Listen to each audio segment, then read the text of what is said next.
राज्यामध्ये देवस्थान इनाम जमिनीमध्ये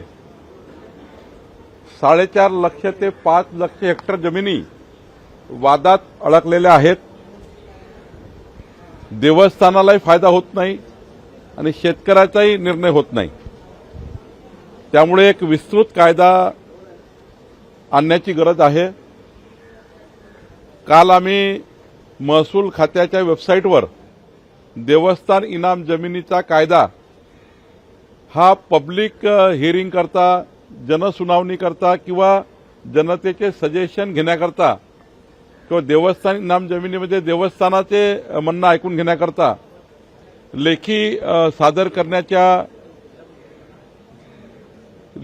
करण्याकरता काल वेबसाईटवर प्रकाशित केलेला आहे। मी आपल्या माध्यमातून या कायद्यांना कुठल्या पद्धतीने या कायद्यामध्ये सुधारणा केल्या पाहिजे किंवा या कायद्यामध्ये कुठले कलम अंतर्भूत केले पाहिजे, ज्यांना आपलं म्हणणं मांडायचं असेल त्यांनी 1 महिन्याच्या आतमध्ये या कायद्याला सुधारणा कळवाव्यात। देवस्थानाचे हक्क बाधित राहणार आहे, कोणतेही हक्क जाणार नाही। देवस्थानचे कुठले हक्क न जाता देवस्थानाचं प्रोटेक्शन करून शेवटी कुळाचं काय, वहिवाटदाराचं काय, हाही प्रश्न त्या ठिकाणी निकाला काढायचा आहे।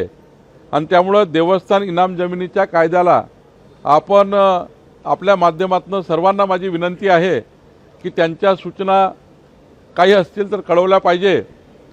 ज्या काही महाराष्ट्रातनं देवस्थान इनाम जमिनीकरता सूचना येतील, सुधारणा येतील आमच्या कायद्यामध्ये, त्या सर्व आम्ही अंतर्भूत करू आणि येणाऱ्या जुलैमध्ये देवस्थान इनाम जमिनीबद्दलचा कायदा महाराष्ट्राचं सरकार या ठिकाणी सभागृहामध्ये आणेल।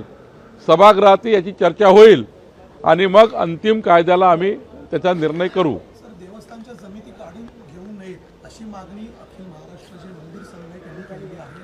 त्यांचं म्हणणं आहे की देवस्थानाचा संपूर्ण जे कारभार आहे तो याच जमिनीतून येणाऱ्या महसुलावर चालतो, त्यामुळे या जमिनी हिरावून घेण्याची भीती आता ते व्यक्त करतात। मी आपल्याला आपल्या माध्यमातून देवस्थान समितीच्या सर्व ट्रस्ट असतील, संघ असतील त्यांना आश्वस्त करतो, कुठलाही हक्क देवस्थानाचा न जाता यामध्ये जे वाद चालू आहे या वादाला निपटारा केला पाहिजे।